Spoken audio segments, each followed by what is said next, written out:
mesas de este Congreso de Historia. Tenemos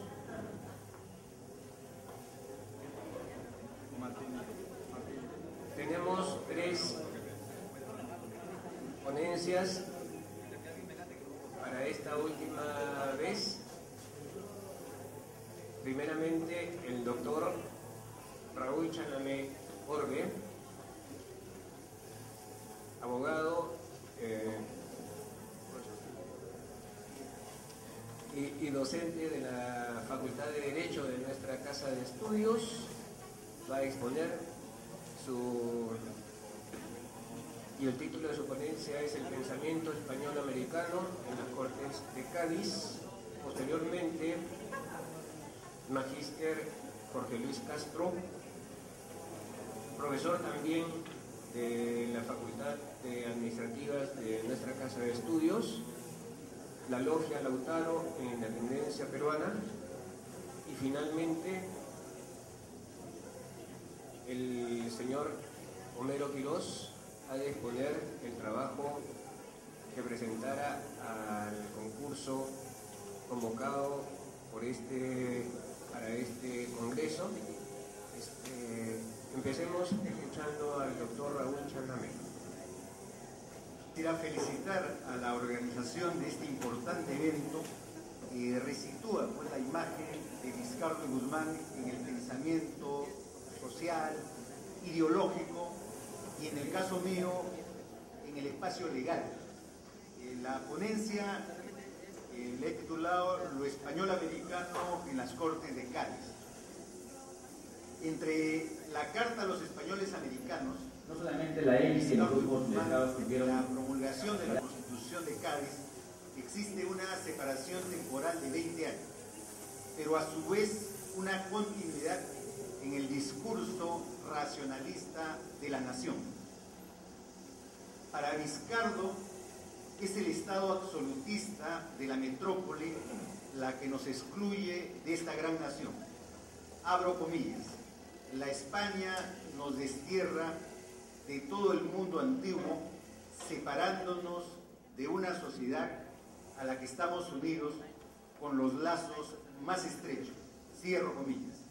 Vizcardo distingue entre el gobierno de la metrópoli, entre la administración de la Iberia y la nación o el pueblo.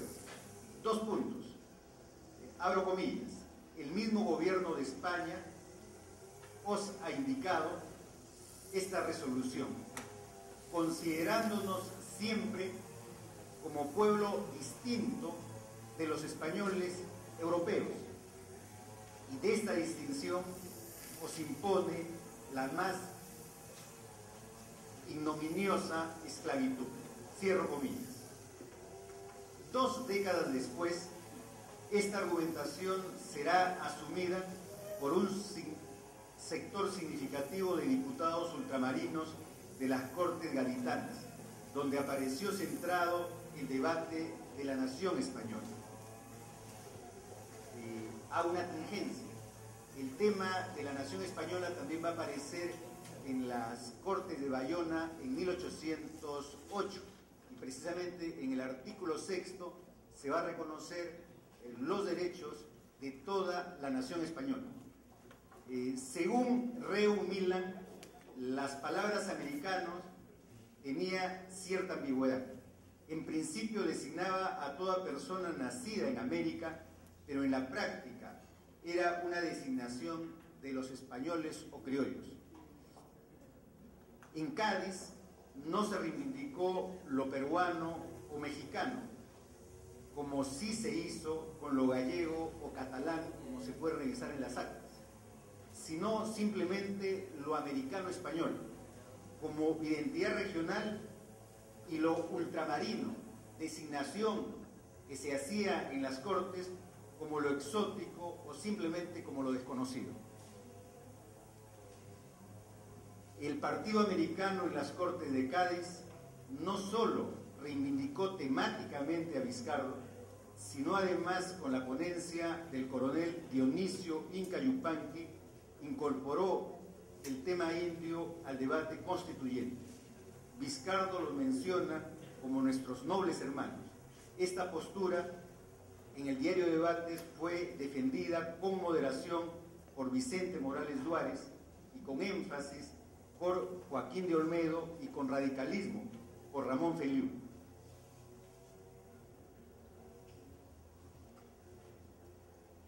Así, no sin contradicción, los españoles americanos asumieron en la agenda no solo el tema de la nación, sino además el tema indígena y además el tema de los pardos o castas, que finalmente, después de los debates, no prosperó.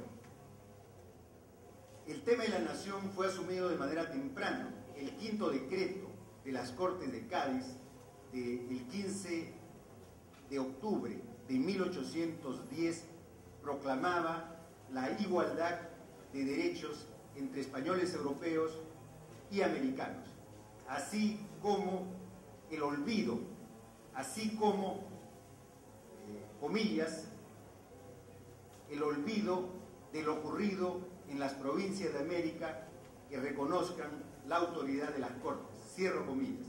Desde el mismo decreto que señalaba, abro comillas, los dominios españoles de ambos hemisferios forman una misma monarquía, y subrayo, una misma y única nación, una sola familia, y por ello los naturales que sean originarios de dichos dominios europeos o ultramarinos son iguales en derechos a los de esta península. Creo que temáticamente Vizcardo Guzmán está siendo reivindicado por este quinto decreto que se da antes de la promulgación de la Constitución en 1810, ¿no? Donde se usa pues el lenguaje vizcardino para reivindicar a los hermanos postrados. La síntesis de esta autoidentidad se da en los primeros 3 artículos de la Constitución de Cádiz. El artículo primero hace una atingencia en los modelos constitucionales de la época. Siempre se reivindicaba la parte orgánica de la Constitución, la parte administrativa, la parte de gobierno, y así va a estar consignado en la Constitución de Filadelfia de 1787, como en las constituciones francesas, empezando por la de 1791. La nación no aparece como tema central, sino la parte de la limitación al poder político en las constituciones norteamericanas y en las constituciones francesas.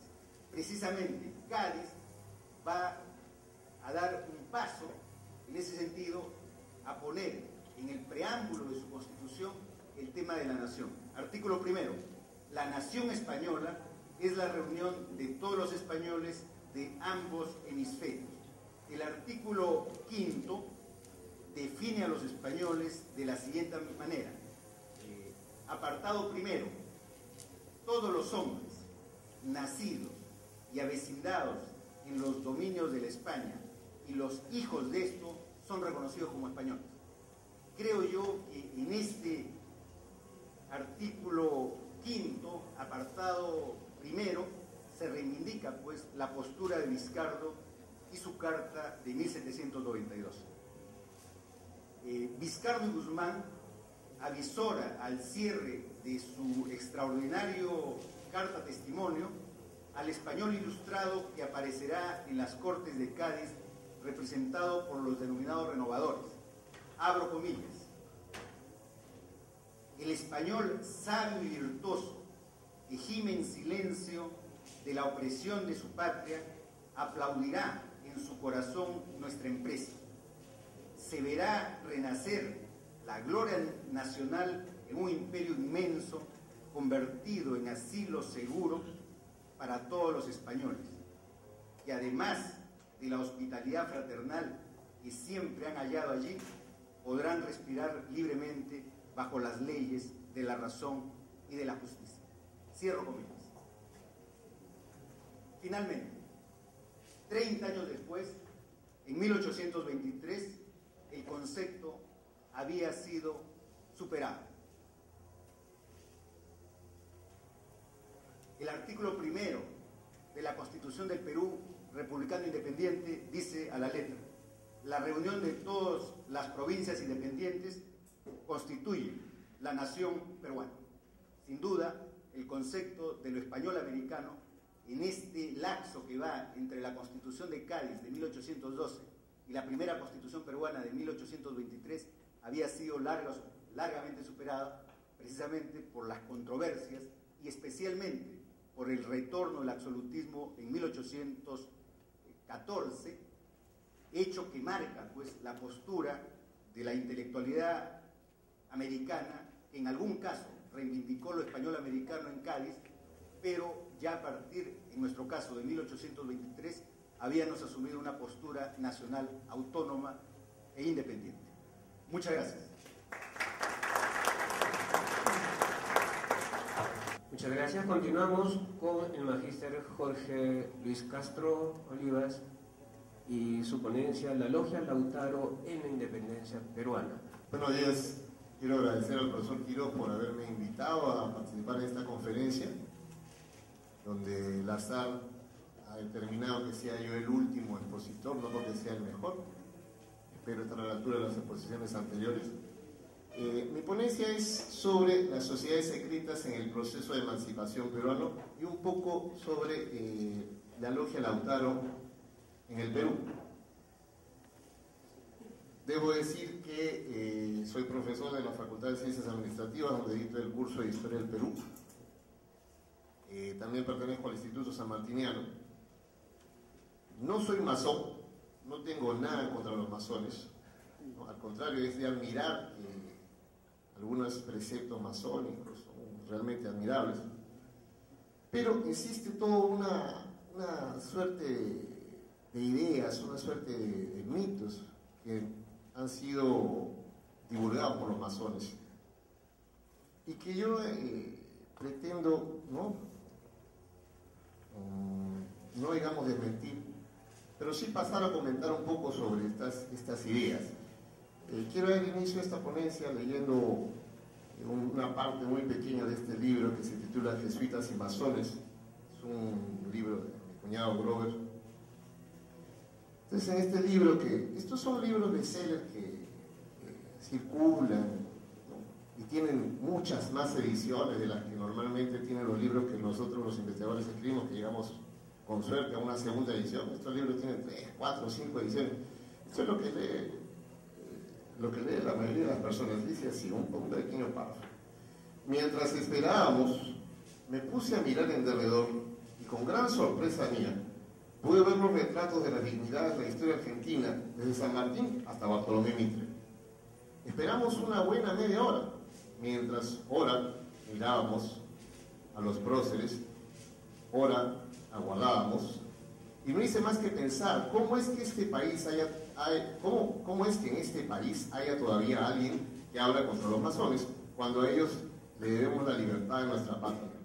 Belgrano, por ejemplo, consagró los colores de su logia para el emblema nacional, el himno nacional, etc. Lo que sucede es que son los masones los que nos han hecho creer esto. Yo postulo básicamente lo siguiente.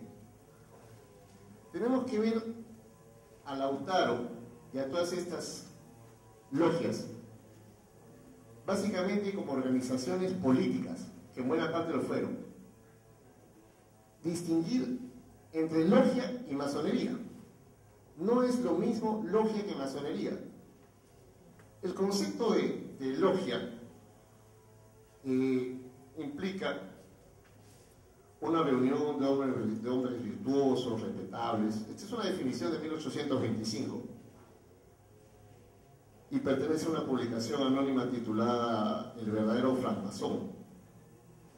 El primer debate está acerca del tema si Lautaro, que es la logia más conocida, porque es la logia que incluso aparece en los textos escolares, en el libro de Pomuso, muy chiquillo, yo encontré un texto que decía Lautaro, la logia, gracias a la cual debemos la independencia de América.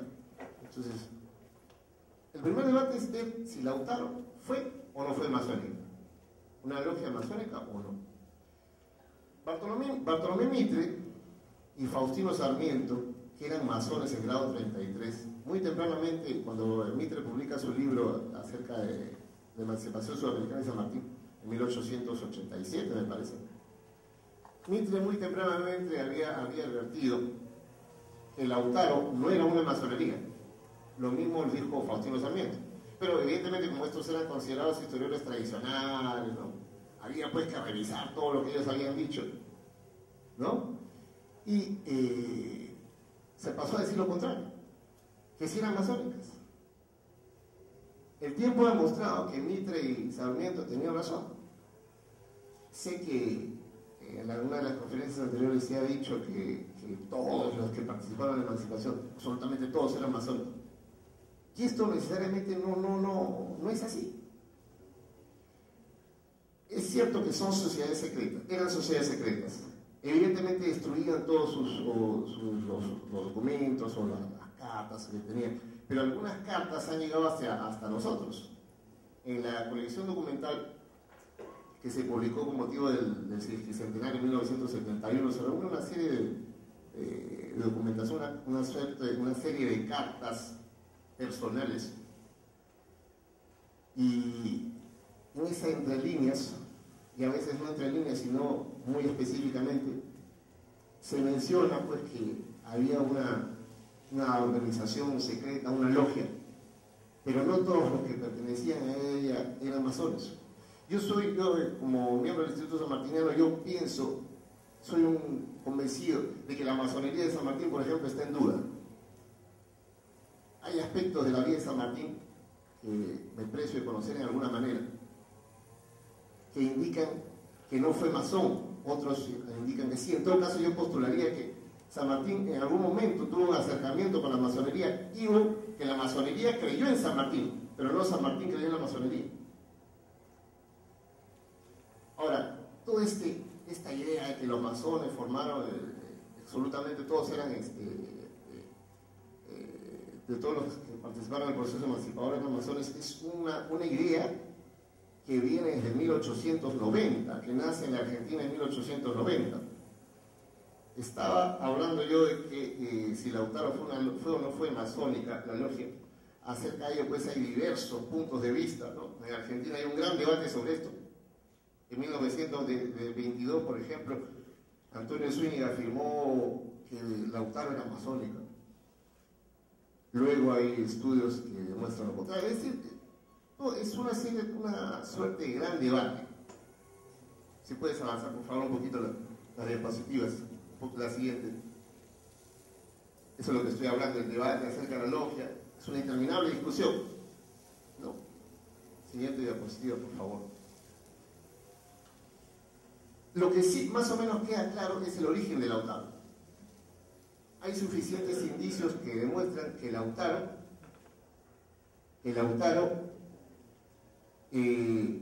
se habría originado en las sociedades americanas que se reunían en Europa.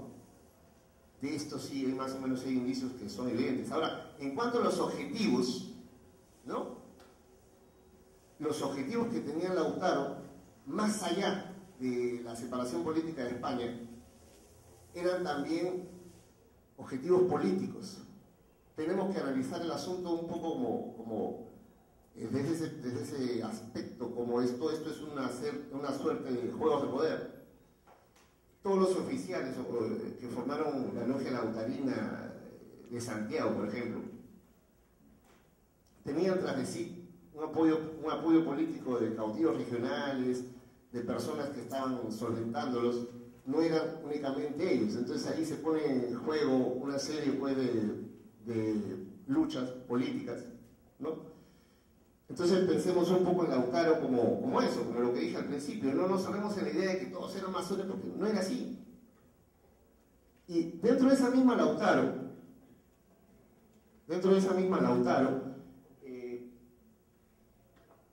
habían distintos grupos. Se diferencian varios Lautaros. Hay una primera logia Lautaro, que fue la que fundan Alvear, Sapioli y San Martín, poco después de su llegada a Buenos Aires en 1812. Esa logia se divide prontamente entre sanmartinistas y alveristas, Y Alvear utiliza la logia para llegar al poder. San Martín se aleja. Luego San Martín pasa a Chile, primero a Mendoza. En Mendoza funda una segunda logia. Y luego esta logia mendocina pasa a Santiago, donde es conocida con el nombre de la Lautarina, de Chile. Y estos oficiales, militares y civiles, algunos de ellos, que pertenecían a esta logia Lautarina, llegan aquí a Pisco con la expedición libertadora. Y es ahí donde los masones han creado toda una serie de imaginario. Yo he ido al Museo de Masones, al Museo Masónico de San Borja, donde he tenido la oportunidad de conversar con el guardamayor de la logia y una serie de masones. Y ellos me manifestaban que tenían una urna donde guardaban el mandil con el cual San Martín había hecho una sesión masónica en la playa de Pisco después de llegar a nuestro país. Es que el famoso mandil se había perdido porque las logias estaban en disputa, ¿no? Uno va al Museo Masón y encuentra los retratos de todos los grandes personajes, Massad, Miguel Grau, ¿no? Evidentemente San Martín, Belgrano, Bolívar. Pero como reitero, esto no era así, no necesariamente era así. Todo lo que nosotros afirmemos o no afirmemos sobre las logias tiene que ser dicho con mucho cuidado, porque estamos hablando de sociedades secretas, de las cuales yo no puedo exhibir un documento y decir, sí, mire, acá está demostrado que San Martín es masón. Porque si yo pretendo hacer eso, no, seguramente voy a tomar una prueba o un texto, como tuve yo oportunidad de hacerlo en las investigaciones que he hecho sobre este tema, un texto escrito por un masón. Si usted se pone a investigar, ¿quién dice que estos fueron masones en su totalidad? Ah, busque usted, ahí está la biblioteca masón. ¿Y dónde está? Esto es. ¿Y quién escribe esto? Otro masón. Pero este texto, ¿de qué año es? Del 22. Ah, ¿y a qué se remonta? Se remonta a otro texto de 1890 y tantos. ¿Y quién escribió ese texto? Ese texto, otro masón.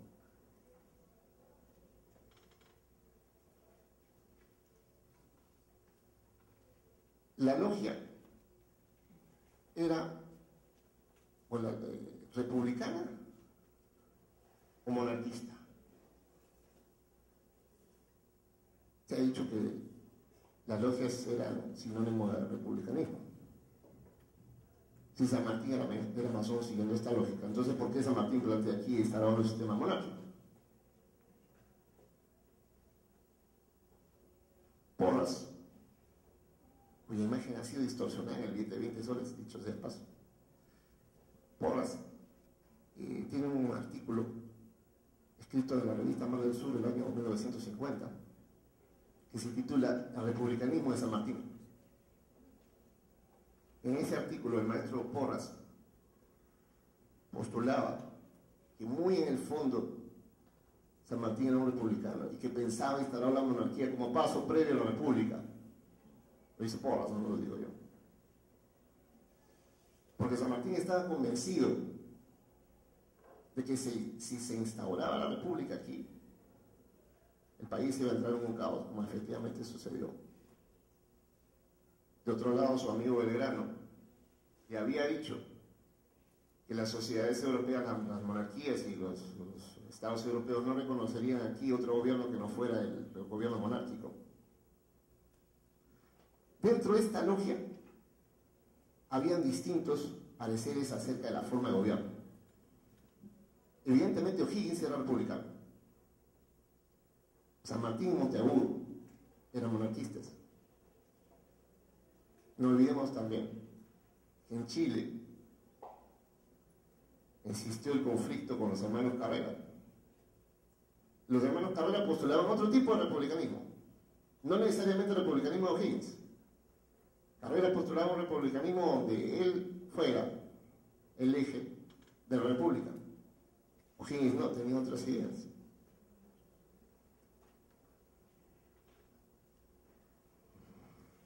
En la imagen aparece Matías Zapiola, que junto con San Martín fundó la logia en 1802 en Buenos Aires, como acabo de decirlo. Mitre, Bartolomé Mitre, entrevista a Sapiola muy anciano. Sapiola tenía pues 80 años, 83 años.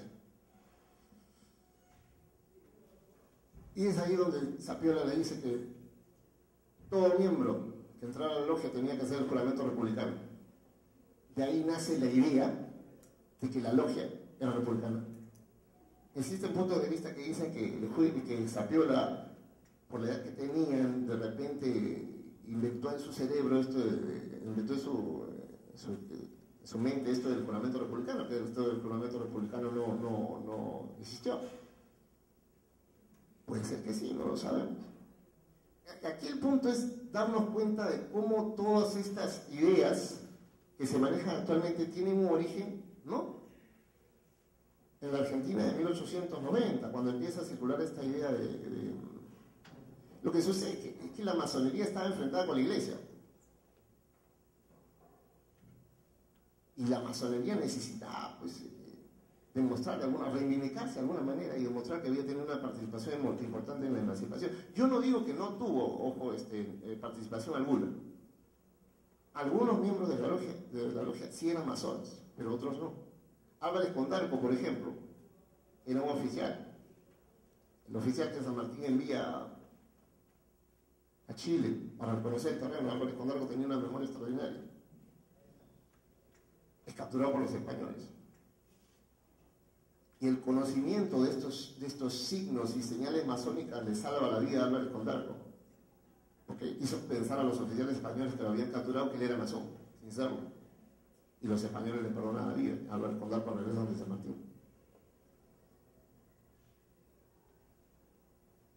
Sectores sociales que formaron Lautaro. Como dije en un inicio, tenemos que pensar en esto como grupo político. Yo planteo Lautaro como una suerte de protopartido político, de corta duración, porque tenía en su interior diversos puntos de vista, diversos enfrentamientos. Pero tenemos que ver quiénes eran estos oficiales, quiénes eran Guido, de dónde venía Alvarado, de dónde venían Las Heras. No eran aristócratas, salvo los oleados, salvo Las Heras. Representaban un sector social un poco menor y representaban, como les digo, intereses de algunos grupos que los respaldaban. Ello explica las distintas diferencias que hubieron al interior de las logias y que finalmente terminan en su disolución. Un punto importante, por ejemplo, en esto de las logias es si la lautarina chilena decidió o no decidió la ejecución de la expedición libertadora. Porque sabemos que la expedición libertadora llega con financiamiento de O'Higgins y llega volando bandera chilena. Algo que de repente no nos gusta mucho decir, pero fue así.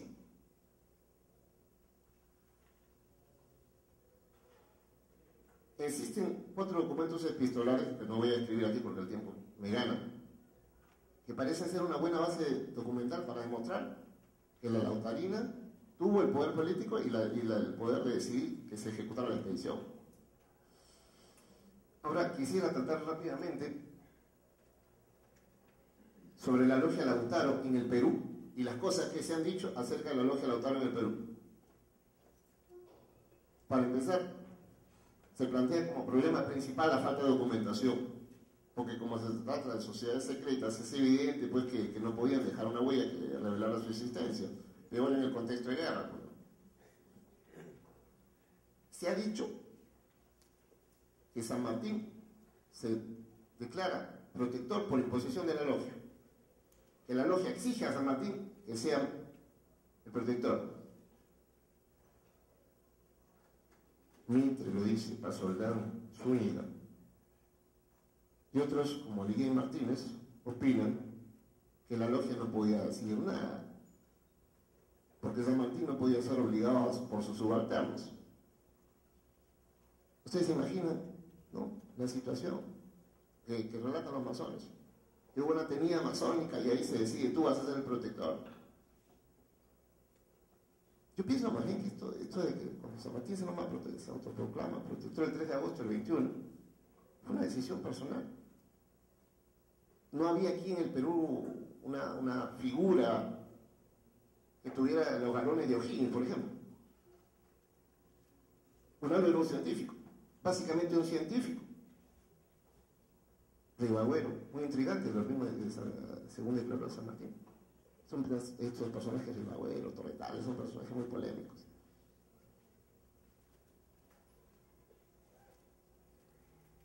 Luego, esta lucha de la cual les hablé en un inicio, de monarquismo y republicanismo, tiene uno de sus epílogos aquí en nuestro país. Francisco Javier Mariátegui acusó a Lautaro de querer implantar monarquías aquí. Mariátegui dijo que el objetivo de Lautaro era implantar monarquías.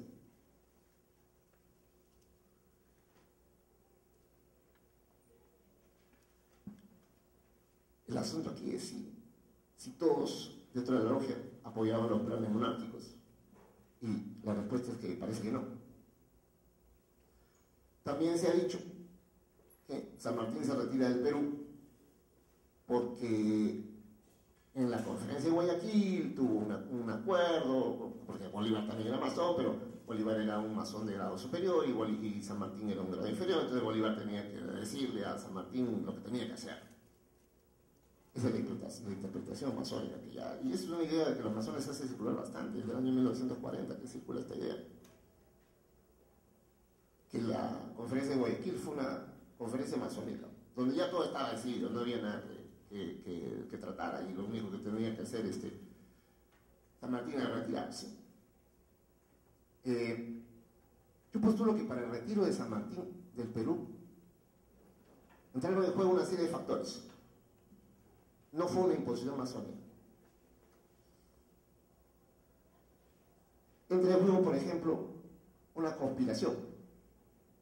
Los oficiales, el alto mando del Ejército Libertador, conspira contra San Martín en septiembre de 1821. Septiembre, octubre o noviembre, las fechas difieren según el historiador que uno quiera revisar. Esto normalmente pues no aparece por en los libros, porque ¿cómo van a conspirar contra San Martín? No, ahí la imagen de los héroes no puede ser tocada, no se puede hablar de conspiración, pero sí hubo una conspiración. Rubén Vargas Ugarte, el sacerdote jesuita, menciona esa conspiración y en una línea muy pequeña de su obra, subraya que él ha visto documentación en el archivo general que yo no he podido realizar, donde se demuestra que esa conspiración existió, que esa conspiración habría existido porque los oficiales estaban en desacuerdo con la forma como San Martín estaba conduciendo la guerra.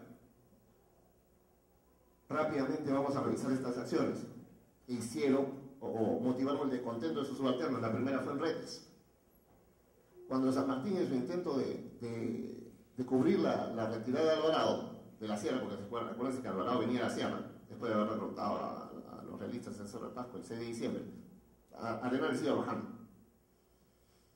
En su intento de cubrir la retirada de Arenales, San Martín queda expuesto peligrosamente a un ataque realista. Y sus subalternos le dicen: "Mi general, vamos a atacar". San Martín dice: "No, esperemos". Finalmente, San Martín concluye retirándose. Ahí es donde vienen las acusaciones, ¿no? Timorato, ¿por qué no atacó? Si revisamos la memoria de Miller concluye diciendo: hizo bien San Martín, porque ¿qué tal si perdíamos? ¿Qué tal si perdíamos?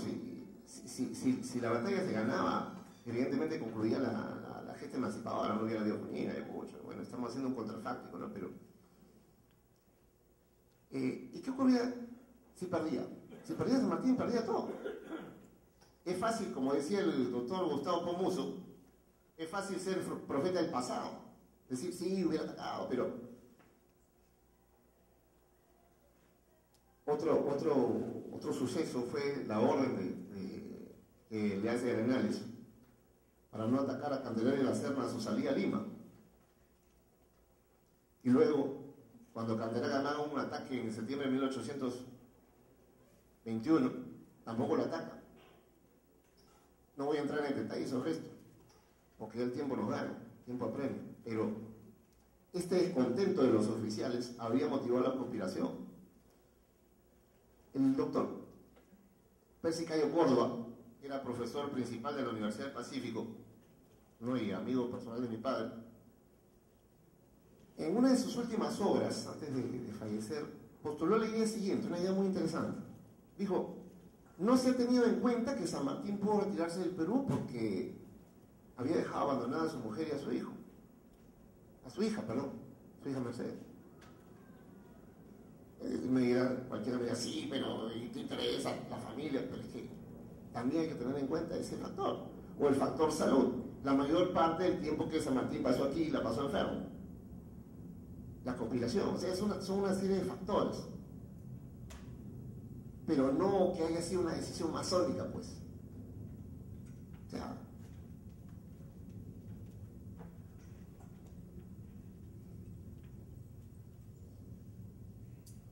y lo que afirmé, lo que hace décadas, la masonería sostiene esto, ¿no? Ahora, lo que sí yo no niego es que existía una masonería aquí antes de la independencia. Eso es indudable. Existen documentos que muestran que hubo presencia masónica aquí antes de la independencia. Y existen documentos en los archivos que están en España, no solamente los archivos aquí. O sea, hubieron sociedades secretas que eran formadas por algunos masones, eso sí.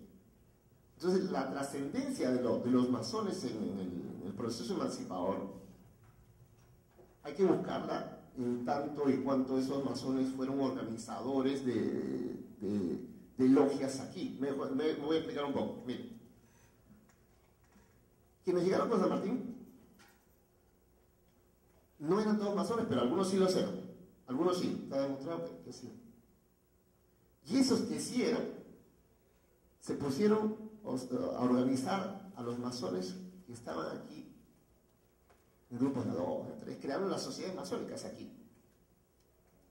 Las logias masónicas que tenemos actualmente, todas datan de 1821 o de 1820, no hay ninguna que sea anterior. Concluyendo, Lautaro era una suerte de organización política, una sociedad de ideas que reunió bajo su influencia grupos sociales cuyo deseo era separarse de la metrópoli española. Esta logia Lautaro se proyecta al Perú y llega hasta aquí. Si bien es cierto, existió una sesión peruana de la logia, esta sesión peruana de la logia no puede compararse con las que existieron en Chile y las que existieron en Buenos Aires. Era una logia de menor poder político.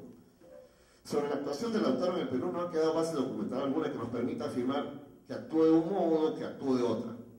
No existe una base documental. Bien, y finalmente, la idea de que al interior de la logia no existió una serie de criterios en cuanto a forma de gobierno. Y mi idea final es que la historia de las sociedades secretas y su participación en el proceso emancipador debe ser elaborado sobre la base de la poca documentación existente y con mucho cuidado en las cosas que se dicen, porque hay un buen grupo de historiadores que afirman cosas y no tienen la base documental del caso. Con esto quiero concluir la exposición, porque no quiero cansarlos. Y doy paso al profesor Quirós, que seguramente va a tener algunas palabras para concluir esta ceremonia y pasar a la premiación. Muchas gracias, doctor. Muchas gracias. Vamos a escuchar la ponencia del señor Homero Quirós, titulada Vizcardo, Ideología y Política. Ponencia que, bajo el seudónimo El Griego, presentó al concurso convocado por la Fundación Velar de Ceballos y que obtuviera el primer lugar. Pasemos entonces a escuchar.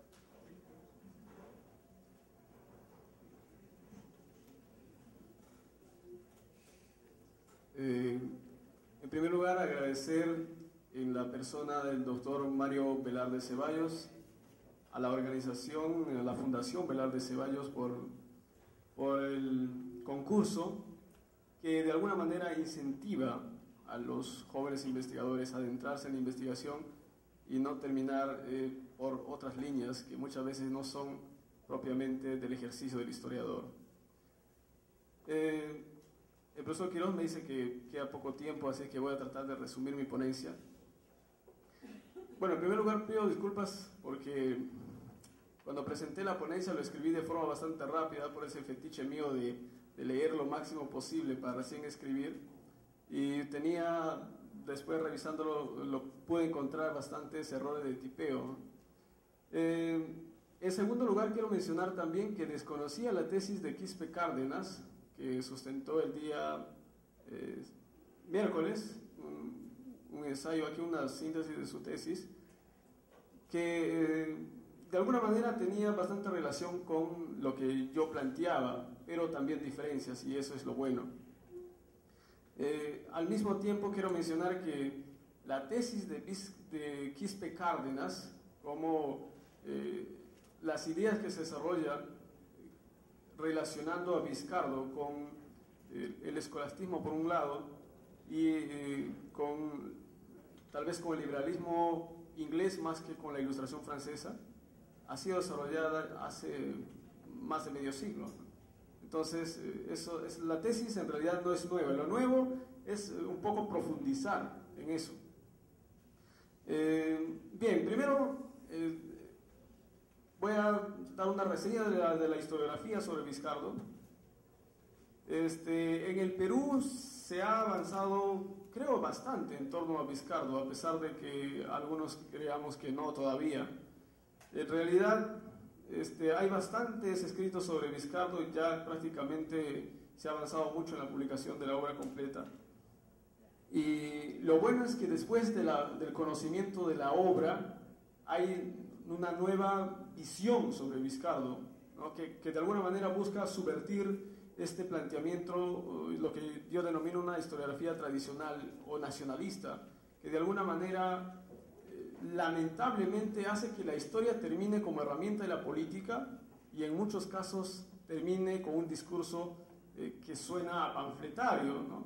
En tanto que se busca construir el imaginario del héroe, ¿no? Más el héroe revolucionario, ¿no? Que más es propio del siglo XIX que del siglo XVIII, porque recordemos que la Ilustración no se lanzaba a la búsqueda de la toma del poder mediante las armas, como se cree poner en Vizcardo estas ideas, ¿no? Más bien la Ilustración, el mismo Holbach, que era bastante crítico y que muchos lo consideraban un ateo abierto, mantenía sus distancias con la revolución, porque lo conocía, bueno, lo consideraban pues un desorden generalizado que se debería evitar en todo momento. La historiografía, como le decía, ha desarrollado esta vertiente, pero a partir de la publicación ya de los textos, tal vez los historiadores extranjeros, los peruanistas, han desarrollado líneas que en la actualidad se está avanzando, ¿no? Que es, primero, Simon, al publicar el texto, lo que se encontró en la Biblioteca de Nueva York, y también años antes Valtori había hecho ya una crítica bastante dura contra la mitificación de Vizcardo. Eso por un lado, en torno a la historiografía. Quiero más bien ahora pasar a lo que es el contexto. Vizcardo, como todos saben, se desarrolla, o el pensamiento de Vizcardo se desarrolla en el proceso de Ilustración, que es la síntesis final, o en todo caso es la síntesis última del proceso de modernización de la sociedad, que se inicia con una encarnizada lucha de la religión y que viene desde el Renacimiento, y que en el orbe indiano los estados absolutistas buscan englobar en su entorno a personajes que sustenten la subida de un estado totalitario, en el sentido de buscar controlar mejor no solamente las colonias, sino incluso la felicidad de la gente. Entonces, le decía que en el orbe europeo, los estados absolutistas se alzan desde el siglo XVI y dominan todo el escenario del siglo XVII y gran parte del XVIII. Esto Perry Anderson lo denomina como una nueva caparazón de la clase aristócrata feudal que buscan mantener su poder, pero considerando que la servidumbre ahora ha sido eliminada. Entonces se tendría que buscar nuevos siervos. Entonces vino todo el proceso de conquista del Nuevo Mundo y todo lo que nosotros conocemos. Desde sus inicios, el absolutismo tuvo sus teóricos. Uno de los teóricos más importantes del absolutismo es sin duda Hobbes. Hobbes daba el carácter de todopoderoso al Estado, en tanto que el Estado había recibido la autorización de todos los sujetos que existen en la sociedad. Entonces el Estado se fortalecía, la sociedad se debilitaba y entonces el Estado absoluto se divinizaba. Esa era la propuesta de Hobbes. Bodin, que es otro de los teóricos del Estado absolutista, también identificaba a los reyes con la representación de la divinidad en la tierra. Bossuet, por ejemplo, gustaba decir: oh reyes, sois dioses, ¿no? Porque de alguna manera representaban todo el poder máximo del Dios en la tierra, ¿no? Entonces hay una lucha obviamente abierta entre la Iglesia y el Estado.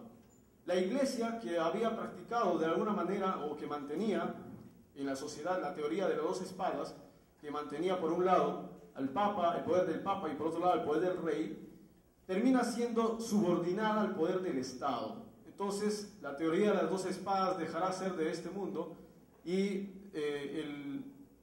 el poder terrenal desplazará de alguna manera al poder espiritual, al someter el poder de la Iglesia, el poder político de la religión, porque la Ilustración nunca luchó contra la religión en sí, luchó contra el poder político de la religión.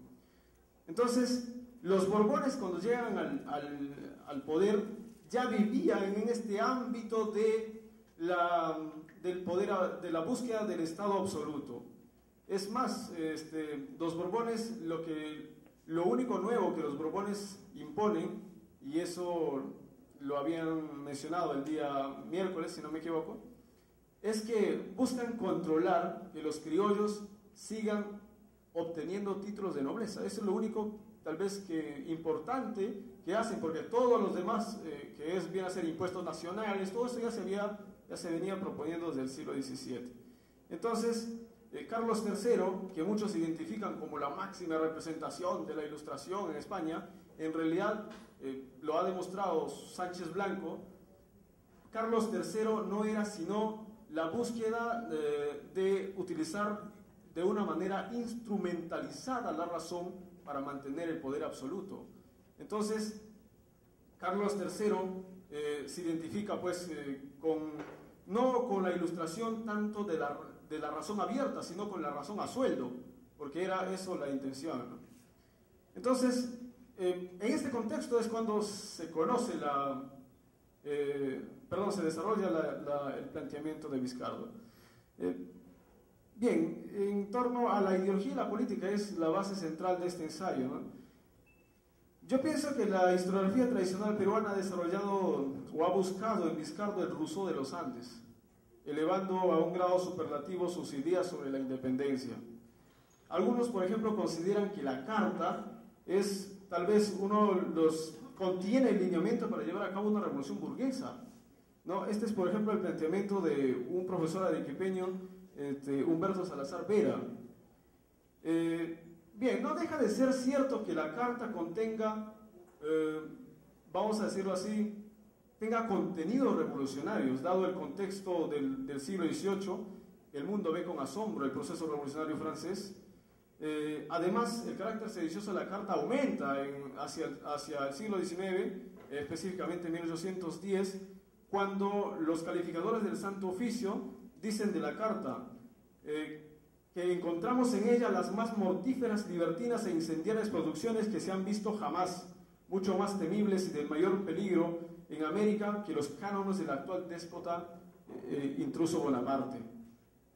Entonces, la propuesta de la carta en realidad sonaba revolucionario en el contexto europeo, pero esa propuesta era bastante vieja porque estaba relacionado con los principios del justnaturalismo y también estaba relacionado con los principios suarecianos y de Mariana. Y se podría retroceder aún más, ¿no? Se podría retroceder a Santo Tomás, se podría retroceder incluso al propio Aristóteles. El propio Bodin decía que hay que tener cuidado con el poder de los reyes, Bodin, perdón. Entonces, incluye la carta bastante concepto tradicional, pero también conceptos modernos. Y ahí yo creo el aporte de Viscardo. O sea, Viscardo lo que logra es amalgamar pensamientos tradicionales con pensamientos modernos. Viscardo cita a Montesquieu, no he encontrado una cita abierta a Locke, pero menciona, por ejemplo, que Rousseau en algún momento, pero solamente para decir que los gobiernos permiten, es una cita indirecta, los mejores gobiernos son aquellos que permiten el crecimiento de su población y no los que tiranizan y eliminan y los que matan a su población, como es el caso de lo que sucedía en España. Pero Viscardo recurre a su vez más de una oportunidad a los planteamientos en este caso de Bartolomé de las Casas, ¿no? Quien decía que los españoles se comportaban como lobos y leones cruelísimos y de muchos días hambrientos, y otra cosa no han hecho en las poblaciones indígenas sino matarlas, angustiarlas, afligirlas, atormentarlas y destruirlas. Y esto se decía ya en 1552. Entonces, pienso que tenía razón Fernández Jiménez cuando planteaba que la base doctrinal de la independencia hispanoamericana lo brindaba en gran medida el pensamiento jesuita. Pero creo que no se debe llevar a un extremo este planteamiento, como ha sucedido, por ejemplo, con Furgón en Argentina, quien termina diciendo, bueno, ¿quién fue los que dieron la base para la independencia de Mayo? ¿Fueron los jesuitas o fue Rousseau y los demás enciclopedistas? En realidad, esa tesis, llevar a ese extremo la tesis esta, terminaría pues en la misma visión nacionalista en la que cae tal vez una visión un poco anacrónica, ¿no? A Montesquieu, cuando él le cita porque Montesquieu le sirve en dos ámbitos. Primero, para presentar a América como un lugar donde los españoles cometen barbaridades, porque Montesquieu es bastante crítico en este sentido, y en un segundo aspecto para presentar a Inglaterra como el mejor de los gobiernos que existía en el mundo, y como el como el gobierno más libre de todos, donde el hombre pues nace libre y esa libertad se defiende. Entonces, pienso que tal vez Viscardo no cita a Locke y tampoco cita a Rousseau directamente, por la sencilla razón que tanto Locke como Rousseau sometían el poder de la Iglesia al poder del Estado y hablaban abiertamente de una libertad de culto y también abiertamente defendían el protestantismo. Es algo que Viscardo no compartía, evidentemente, porque él consideraba que se debería imponer un gobierno monárquico al estilo inglés, conservando las libertades, que al nacer el hombre nace libre. Entonces, pero sí se debería mantener una monarquía, no se debería luchar contra la monarquía. Pienso que se puede resumir eso así. Es más, Viscardo cuando ataca tiene como fundamento principal, algunos dicen la independencia, yo creo que es derribar el absolutismo. Viscardo tiene como fundamento principal eliminar el absolutismo del mundo entero. Entonces, Viscardo resumía así todo el oprobio colonial: ingratitud, injusticia, esclavitud y desolación. España era para él culpable de lesa humanidad por su cruel tiranía de 3 siglos en el Nuevo Mundo, convertido por ella en una inmensa prisión que ya ha devorado a tantos de sus habitantes. Pierre Chanou en 1972 ya hacía referencia a este error de relacionar directamente independencia con ilustración francesa, porque en realidad la ilustración en el Perú del siglo XVIII, si bien tuvo presencia del pensamiento francés, en realidad no se compartía, se conocía, pero no se compartía. Vizcardo era un conocedor del pensamiento liberal, pero lo compartía en tanto que le servía para sus fines.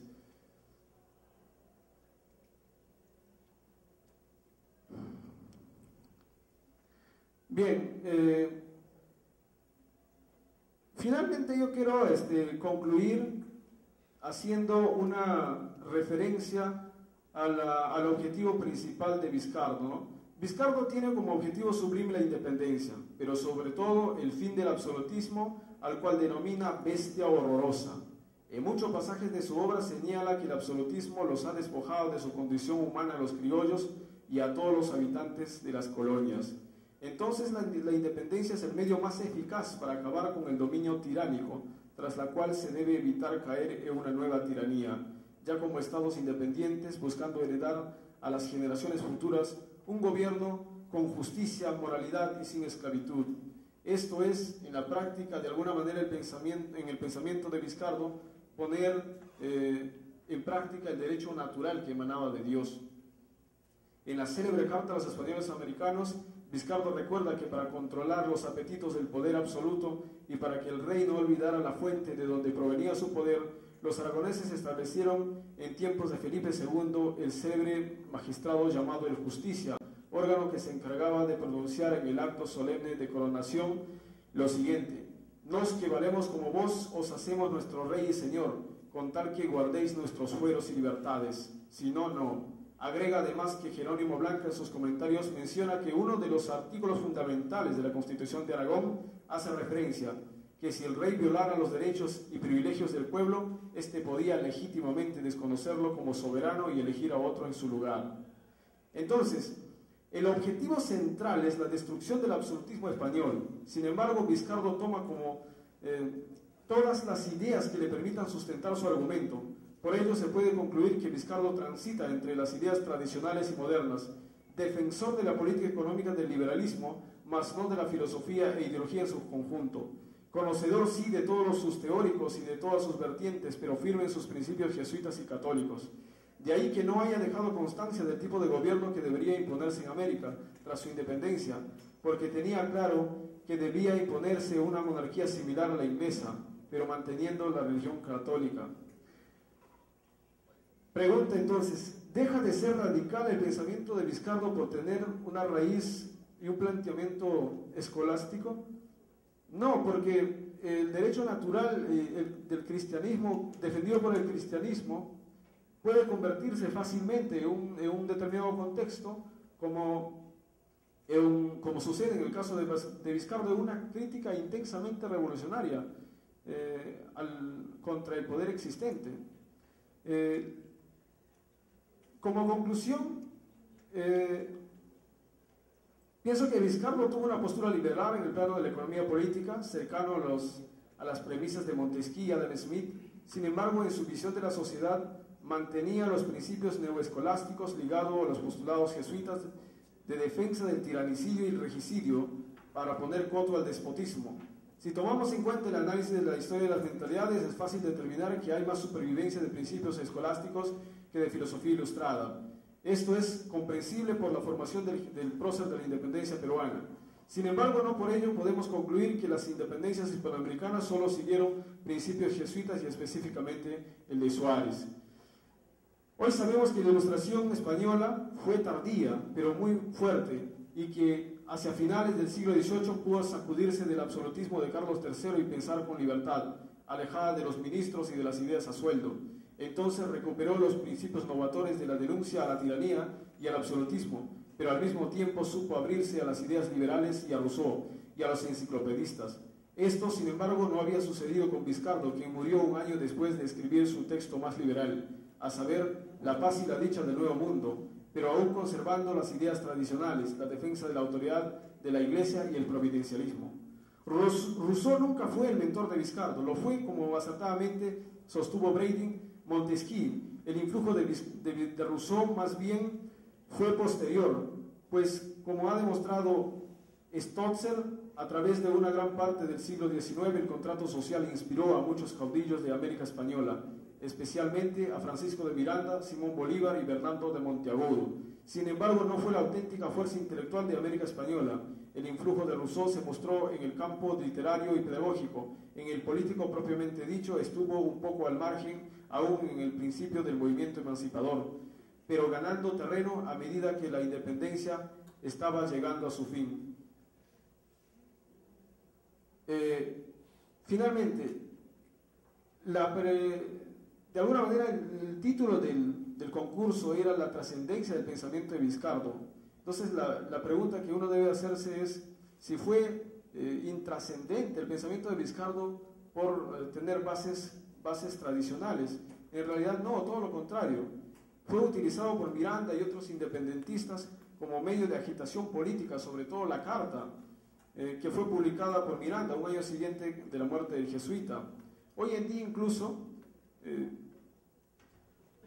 pensamiento de Vizcardo está presente. Si lo traducimos o si lo ponemos, por ejemplo, en vez de poner el nombre de criollo, ponemos el nombre de Aguajún, encontramos pues que los babuinos aún gritan libertad por la opresión.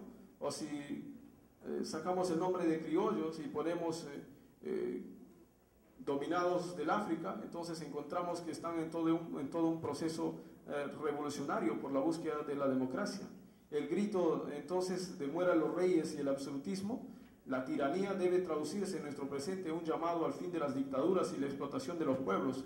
El maldito oro, hoy maldita ambición por el dinero, una vez más amenaza a los pueblos tercermundistas y exportadores de materias primas.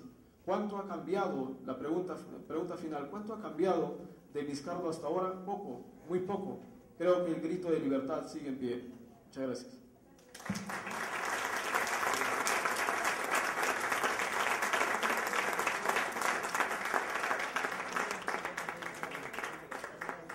¿Hay alguna pregunta?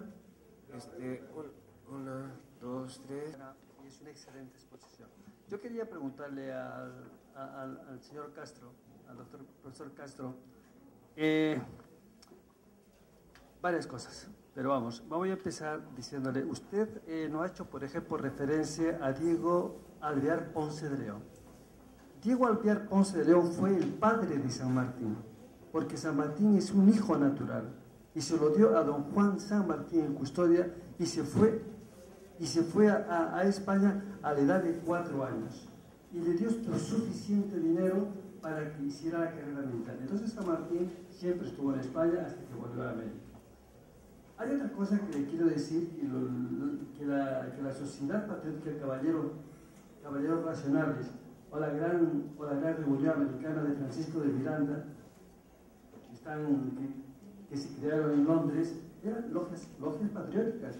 Y la logia Lautaro, antes de que San Martín volviera a Argentina, ya había entrado en la logia Lautaro en Cádiz. En Cádiz, la logia Lautaro tenía su sede frente a la muralla de San Carlos, se conoce, propiedad de la familia Carmen Sáenz de Quintanilla, que fue su esposa, y obviamente ahí tomó él el juramento de entrar en la logia Lautaro. La logia Lautaro es totalmente una logia patriótica. Ahora, entrando un poco en el tema de por ejemplo, cuando viene en la fragata Canning desde Londres a Buenos Aires, ahí estaba pues Pueyrredón, estaba Zapiola, estaba San Martín, y entonces es cuando más o menos va madurando otro tipo de conceptos sobre la independencia de Hispanoamérica, porque claro, él viaja de la corona, de España a Inglaterra de una manera secreta, porque no podía salir de ahí de España. Dicho esto, quiero decirle otras dos cosas. Obviamente, San Martín es un ejemplo como militar. En todos los libros del mundo, su hazaña militar, hecha por el Plan Maitland, porque el Plan Maitland ya fue anunciado incluso de una manera amplia en el 1780, ese se conoció después en 1808, era llegar, obviamente, estos escoceses se había diseñado llegar a Buenos Aires Mendoza, Mendoza, Chile, venía a salir. Ese plan ya estaba diseñado. Es lo que hizo San Martín prácticamente. Pero atravesar la cordillera de los Alpes solamente lo había hecho Aníbal cuando pasó los Alpes, y entonces en todos los libros de historia está eso. Entonces, para mí, la logia Lautaro obviamente es una logia patriótica, que además su sede la tenía en Cádiz, antes que por supuesto que en Buenos Aires. Antes que en Buenos Aires, era una herencia de caballeros racionales o la Gran Reunión Americana. Y aparte de eso, San Martín siempre se había formado en España. Era una idea monárquica, pero a pesar de su idea monárquica, ya había estado en Arjonilla, había sido en Arjonilla, había estado en Bailén, gana la batalla de Bailén y es condecorado, se viene a Buenos Aires, la primera batalla de San Carlos, y demuestra, cuando forman los granaderos a caballo, su capacidad militar. Cosa lo que no pudo hacer Francisco de Miranda y fracasó cuando él vuelve a Venezuela. Entonces yo creo que San Martín obviamente abandona ese concepto monárquico, pero cuando llega aquí al Perú se encuentra con Hipólito Unanue, que prácticamente es su mentor, y yo creo que le devuelve ese concepto de que, conociendo el tejido social, Hipólito Unanue le dice que es mejor tener una idea monárquica.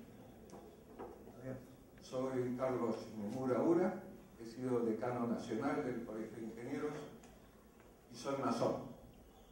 El día de ayer, en una entrevista en televisión, escuché una frase que me hizo reflexionar en relación a la conferencia de hoy día.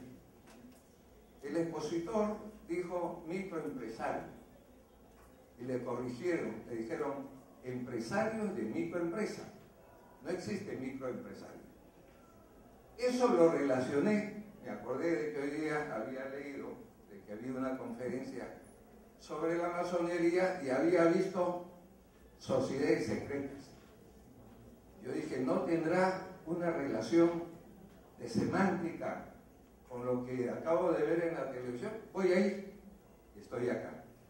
En primer lugar, para agradecer al expositor y lamentablemente seguramente he perdido las otras exposiciones. El día de ayer recién me enteré de este congreso, esta conferencia. Bueno, voy al grano. El tema es de que pensé que el expositor que iba a dar conferencias sobre masonería era un masón, pero no siendo un masón me veo obligado en tomar la palabra para hacer unas pequeñas disquisiciones, no contrapuestas, por supuesto que no es así, ¿no? Porque nosotros tenemos por norma de que existen tres verdades: tu verdad, mi verdad y la verdad.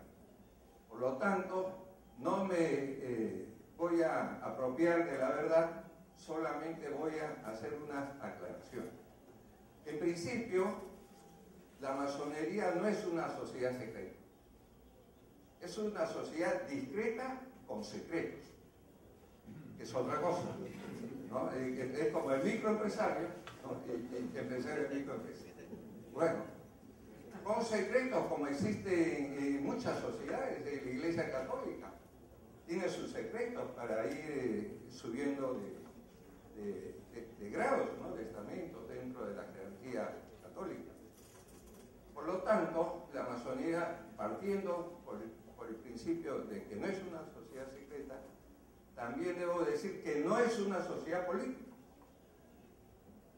ni religiosa, porque para ingresar a la orden se exige de que los miembros que ingresan libremente no hablen de política ni de religión, porque son temas que separan a los hombres.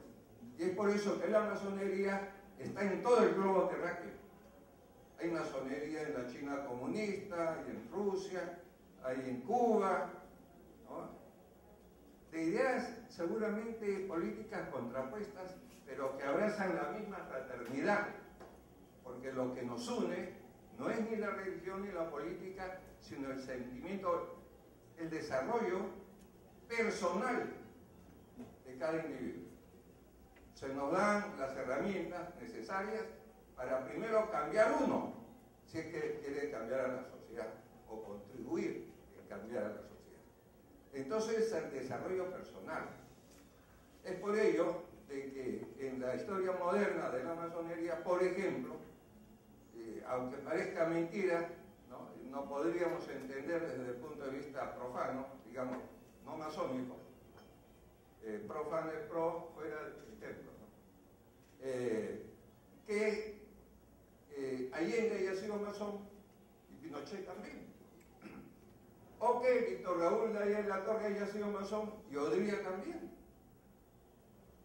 ¿no? Y Odría secretamente daba autorización para que saliera de su asilo en la embajada colombiana, ¿no?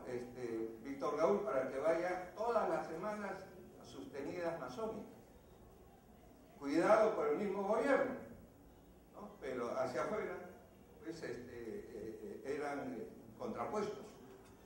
Entonces, sí, y acá termino, muchas gracias. Solamente quería aclarar ello, de que no hablamos ni de política ni de religión, y que los grandes prohombres de nuestra historia y de la humanidad han sido masones.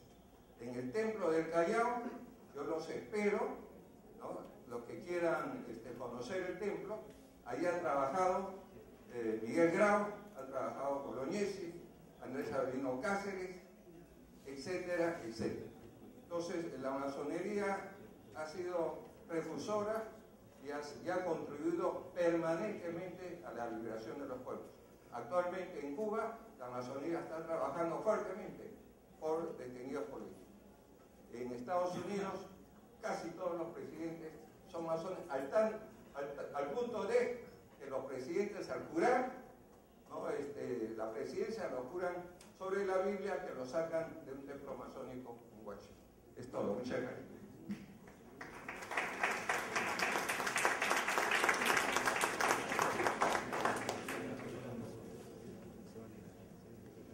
Bueno, muy buenas tardes a todos los asistentes. Primero que nada, quiero agradecer a la Fundación Velarde Ceballos, en la dirección y persona del doctor Mario Ceballos, por esta excelente organización y coordinación, obviamente, con la Universidad Nacional Mayor de San Marcos, en la dirección del doctor Quirós, por esta excelente ponencia, el staff con una calidad de profesionales distinguidos que nos han dado bastante luz de quién fue precursor de nuestra historia, Juan Pablo Vizcardo. Quiero ser breve y concreta y preguntarle al doctor Jorge Luis Castro, magíster, indicarle si contribuyó o influenció a la masonería en la emancipación o independencia del Perú. Es cierto, como todo lo que haya explicado usted sobre la historia de ello, pero saber en todo caso si ha influenciado en la independencia del Perú la masonería. Muchas gracias.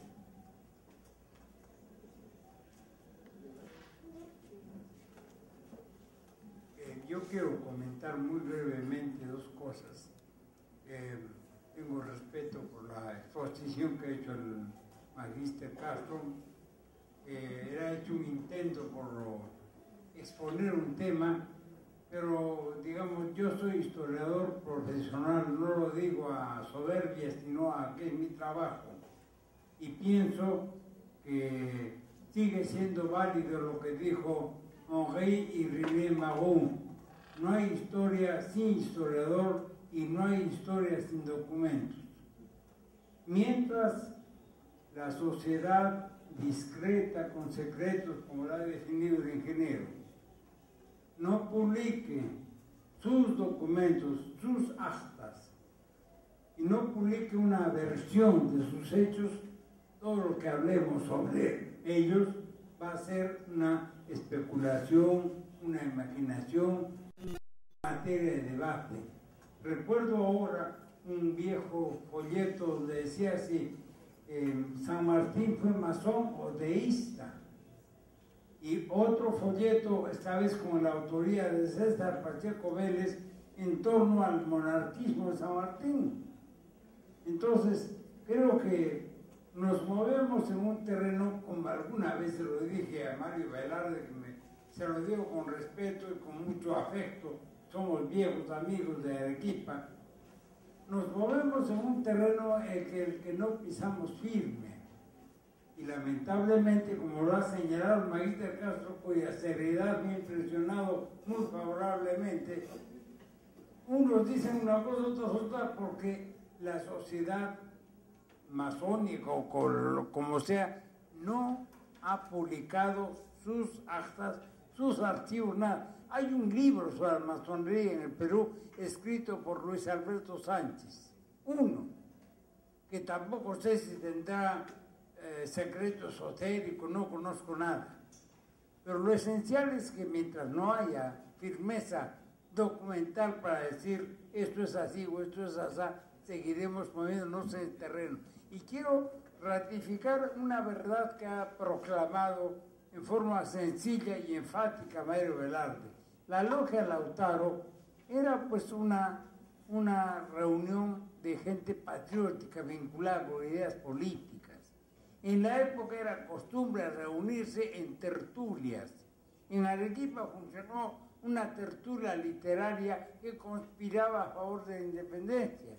Y en Lima, en la Sociedad de San Felipe Neri, también se conspiraba. Entonces, ese secreto por la situación, por las circunstancias, también es entendible. Lo que quería comentar en esencia era eso. Vamos a comenzar con la tercera pregunta, que es concreta. Si la masonería contribuyó o no contribuyó, si ha influenciado o no en el proceso emancipador. La respuesta es bastante simple. La contribución de la masonería, desde mi punto de vista, consiste en que proporciona la forma en que estas sociedades políticas van a organizarse. Vale decir, toman las formas de la masonería para poder organizarse como una sociedad secreta y lograr sus objetivos. Y ahí la contribución de la masonería. Luego, con respecto a lo que dijo el primer, me parece que es el doctor Velarde, ¿sí? Yo le agradezco mucho el haber, como sanmartiniano le reconozco, le agradezco muchísimo el haber reconocido los méritos militares de San Martín, su capacidad militar. Es indudable, San Martín era un gran estratega, aunque la actuación militar de San Martín es aquí en nuestro país bastante criticada. Pero yo postulo que San Martín desarrolló aquí en nuestro país una estrategia de guerra sine sanguine, que logró grandes triunfos sin mayores derramamientos, como la rendición de los castillos. La toma misma de la capital es fruto de la estrategia de San Martín, aunque aquí esto no sea muy aceptado en nuestro país, ¿no? Hay textos como los de Timotiana, que dice que San Martín fracasó en el Perú. Bueno, ahí sí plenamente coincidimos y más bien le agradezco muchísimo. En lo que me planteó al inicio acerca de Diego de Alvear y Ponce de León, ¿no? La Academia Sanmartiniana de Buenos Aires ha desvirtuado por completo las aseveraciones acerca de que San Martín sería un hijo natural de Alvear. Alvear y Ponce de León escribió un diario personal, y lo voy a citar textualmente, donde decía: atestiguo que partí de Buenos Aires para efectuar una comisión de demarcación de los ríos Paraná y Uruguay el 25 de diciembre de 1783. Por tanto, él mismo señala que no pudo haber estado en Yapeyú con anterioridad a esa fecha. Ergo, es imposible que haya sido el padre biológico de San Martín. Luego, el mentor del plan ideológico de San Martín era Monteagudo, no era un árbol, era un científico. Monteagudo era un tipo muy interesante desde el punto de vista que le arma todo el proyecto político a San Martín, ¿no? Luego, rápidamente, podríamos seguir conversando, pero hay que contestar a los otros participantes. Al inicio de la conferencia yo dije que no tenía nada contra la masonería y más bien reconozco los aportes de la masonería. Hay muchas cosas que no he mencionado aquí, pero es más que nada por una falta de tiempo. Lo que ha dicho nuestro amigo masón acerca de que la masonería no es una sociedad donde se trate de política y no es una sociedad donde se hable de religión. es propiamente es una forma de pensar que tiene la masonería desde sus inicios, en 1717. La masonería no trata ni de política ni de religión. Según lo que me conversaron sus compañeros masones, tuve ocasión de conversar con el guardamayor de San Borja, dijo que en las tenías masónicas se trata de cualquier cosa menos de política y de religión. Esto sería, desde mi punto de vista, la demostración de que Lautaro no era una masonería, sino que en parte de sus miembros, buena parte de sus miembros, fueron masones. Respecto al cuarto comentarista, me parece que es usted, doctor, el cuarto comentarista. Muchas gracias por sus palabras y por los elogios inmerecidos hacia mi persona. Yo también he sido muy cuidadoso y coincido plenamente con lo que usted dice, que si no hay historia, perdón, si no hay documentos, no podemos tener historia. No se puede afirmar nada. Yo lo que he dicho en la ponencia es precisamente que tengamos cuidado con lo que se afirma en torno a San Martín y la masonería, que se tenga cuidado con lo que se afirma en torno a la conferencia de Guayaquil, que tengamos cuidado en cuanto a lo que se afirma que el protectorado se estableció una tenía masónica, porque como usted muy bien indica, lo único que nosotros podemos rescatar de aquella época son las pocas epístolas de puño y letra de estos generales y jefes que han llegado hasta nosotros. Es sobre esos documentos que se tiene que construir o intentar, como dice usted muy bien, porque yo he intentado, ¿no? Estuvimos intentando construir o reconstruir los aspectos masónicos de aquella época. Y como fueron sociedades secretas, nunca vamos a encontrar documentos que podamos escribir como pruebas, pero tampoco podemos incurrir en afirmaciones como las que se están citando y suelen citarse en varios textos, ¿no? Y al respecto, los voy a invitar a los que estén interesados en el tema de la masonería a que puedan revisar mi libro que se titula El secreto de los libertadores. Es un libro que está en imprenta actualmente en estos momentos, debe estar saliendo en unos 2-3 meses, publicado por la Universidad Ricardo Palma. Entonces, en este libro del secreto de los libertadores yo trato más extensamente todos estos aspectos, entonces desde luego que cuando tenga algunos ejemplares los voy a obsequiar a ustedes para que tengan la oportunidad de revisar más ampliamente mis puntos de vista. De repente se me escapa algún comentario por ahí, pero ya creo, bueno, lo que dijo usted acerca de Pan Mailand, ¿no? Sí, evidentemente, pues el plan ya estaba hecho en Londres. El mérito de San Martín consiste en haberlo ejecutado, ¿no? El mérito de San Martín es que él lo hizo. Pudo haber sido hecho por otros, pero fue él quien lo hizo y hay que reconocerle ese gran mérito que tuvo. Muchas gracias.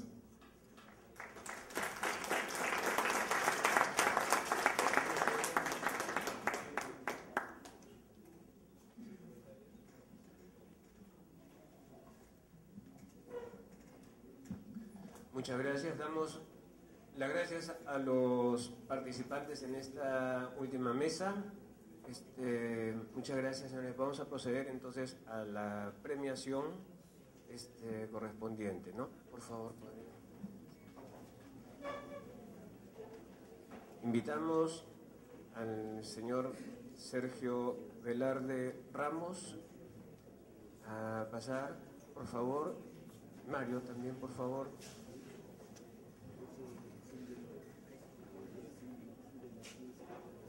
Como conocemos y se publicitó desde hace buen tiempo, este congreso se convoca junto con un concurso. Ya el doctor Mario Velarde ha explicado los orígenes de este evento y solo me queda recordar nada más un par de aspectos. Que el doctor Mario Velarde trae la iniciativa a San Marcos y juntamente con el doctor Teodoro Jampe Martínez nos propusimos colaborar en este proyecto que estos días ha tenido ya su realización.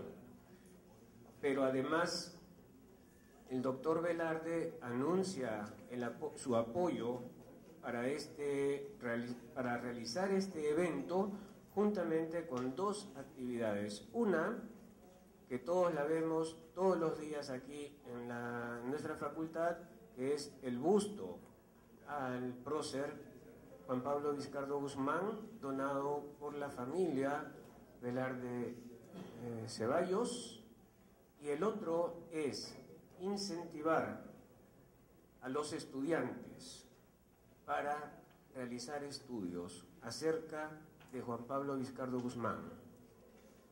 Una de las cosas que hay que agradecer muy especialmente es que haya instituido este premio para los estudiantes de Historia de San Marcos, y el resultado fue no solamente la elaboración, la organización de este congreso, sino paralelamente la Escuela de Historia se abocó a la convocatoria, el establecimiento de las bases, que fueron aprobadas, por supuesto, por la Fundación Velarde Ceballos, y el estudiantado ha respondido muy bien.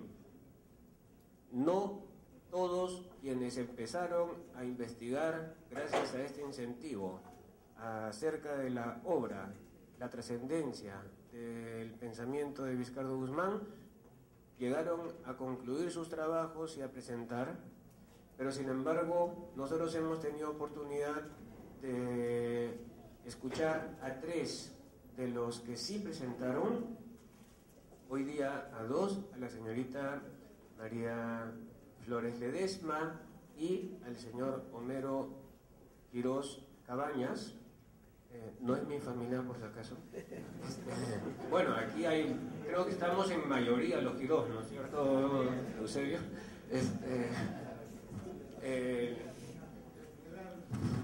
Así es. Cualquiera diría que no hay más apellidos por aquí cerca. Bien, y hemos, yo creo, podido apreciar la calidad de los trabajos presentados y realmente el premio ha recaído en este caso en el griego, que resultaba ser Jason Homero Quirós Cabañas. Y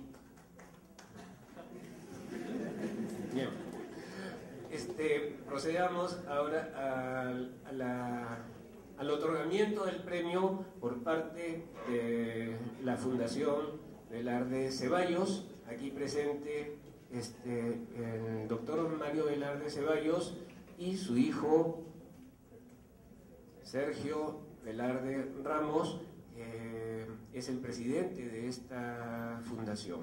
Por favor, vas a dar lectura al acto. Hola, buenas tardes. Yo soy un poco el gran desconocido de aquí. Me presento, soy Sergio Velarde.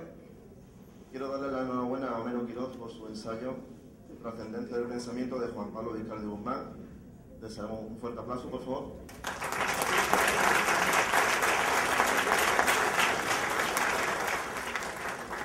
La Fundación Velarde Ceballos tiene el honor de darle este premio, que consiste en un premio en metálico, un viaje de ida y vuelta a España y la manutención durante un mes en la ciudad de Cádiz, incluida con todos los gastos.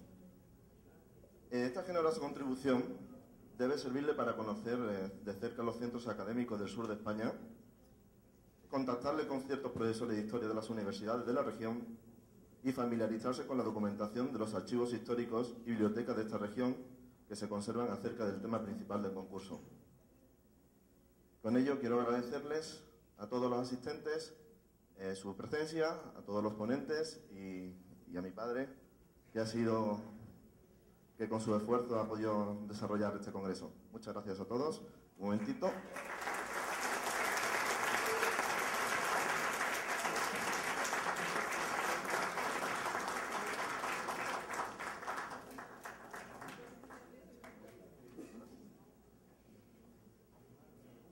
Le paso la palabra al doctor Mario Velarde. Bueno, yo quisiera agradecer a todos los asistentes, a todos los ponentes y a la comisión organizadora del evento. Coincidir en el tiempo con estas personas ha sido para mí lo más gratificante, porque el hacer un congreso de estas características desde la distancia no es nada fácil. No es nada fácil, además, cuando es un tema tan controvertido como el personaje que hemos tratado y hablado sobre él todos estos días. Entonces, solamente mi profundo agradecimiento al comité de organización del evento, al profesor Quirós, a Teodoro Jampe Martínez, a la directora ejecutiva, que no anda por ahí, María Angélica Danigala Chamorri Roeri, y por supuesto a la gran ausente Isabel Pérez Vázquez Santillano, que es la que ha trazado una metodología de trabajo sobre esto por su compromiso siempre con la Delegación de Cultura de Cádiz. Entonces ella ha colaborado mucho conmigo, pero lamento que no pueda estar con nosotros. Solamente ya agradecerles y pedir pues un poco de disculpas a mi familia, que me entere, Sergio, transmítelo, ese compromiso con mi origen. O sea, con mi origen muchas veces os secuestro muchas cosas a vosotros, pero entenderlo.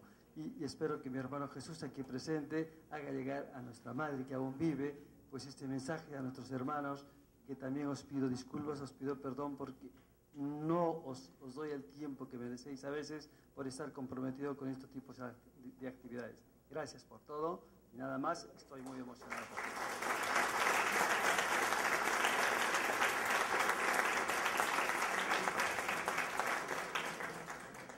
Le paso la palabra al señor Homero.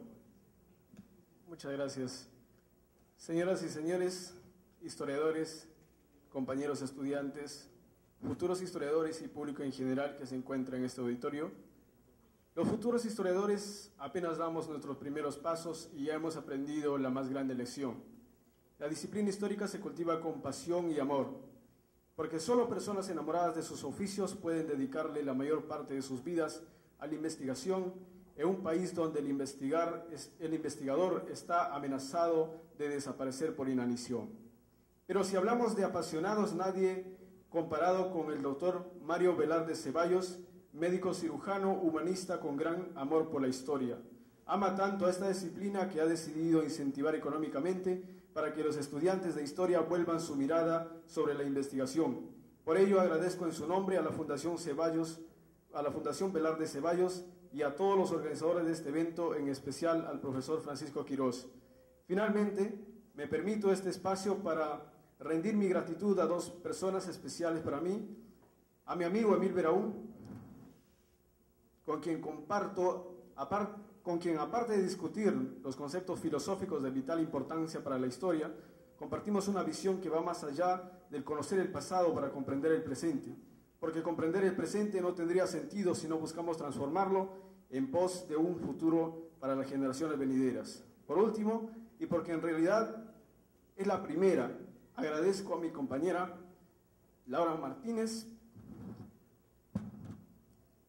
por su amor, su infinita comprensión y por su constante apoyo. A ella dedico este premio. Gracias.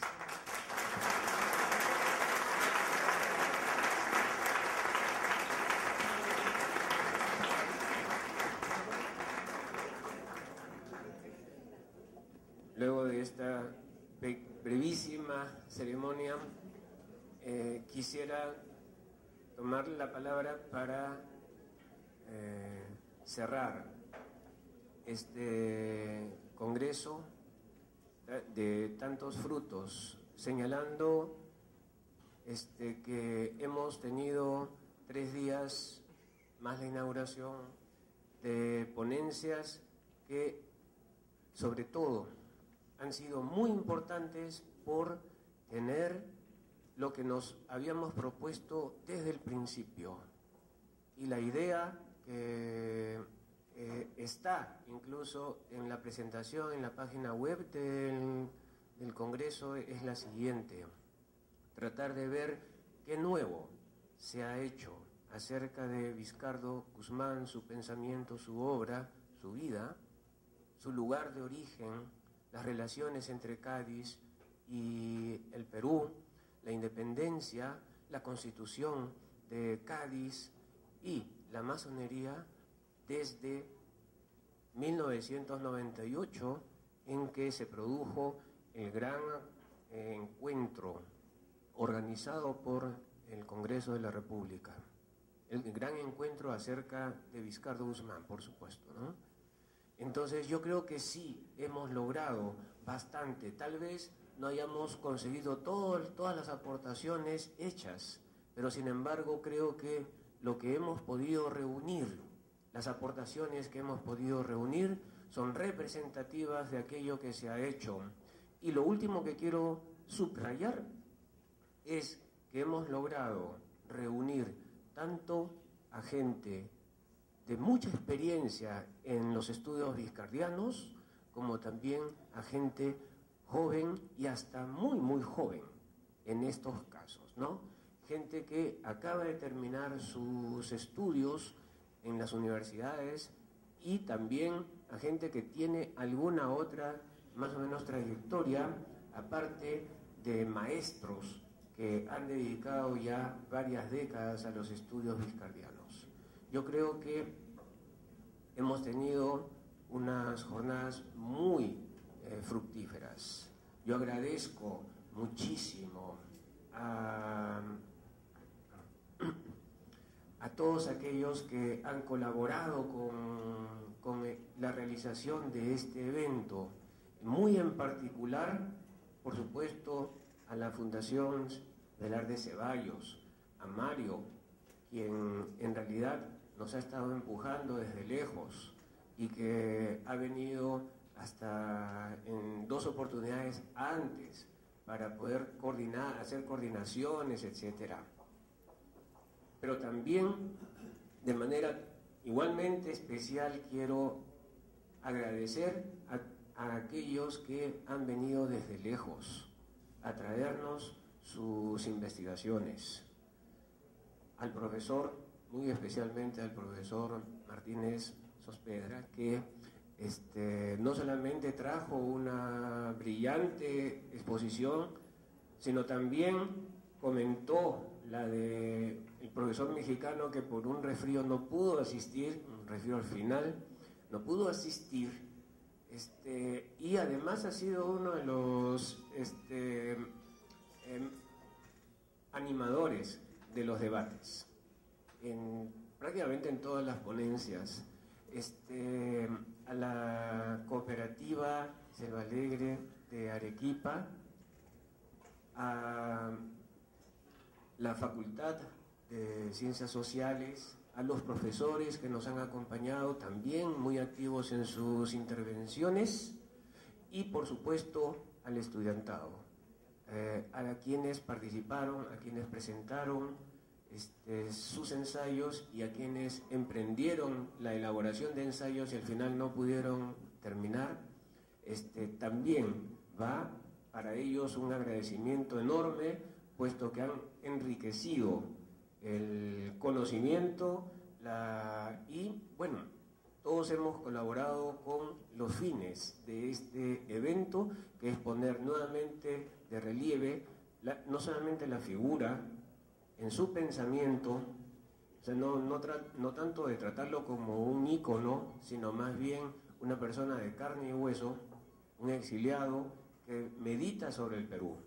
Recordemos que las personas que más han colaborado con el entendimiento del Perú han sido precisamente aquellas que han reflexionado con mucha tranquilidad acerca de esto.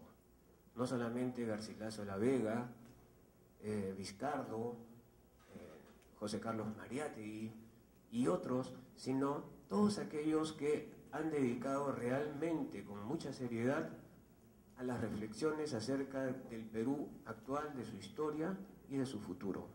Agradezco, para terminar, nuevamente al doctor Mario Velar de Ceballos su apoyo para la realización de este evento y también del concurso que ha venido acompañando durante prácticamente todo este tiempo también al Congreso. Muchísimas gracias. Muchísimas gracias a todos.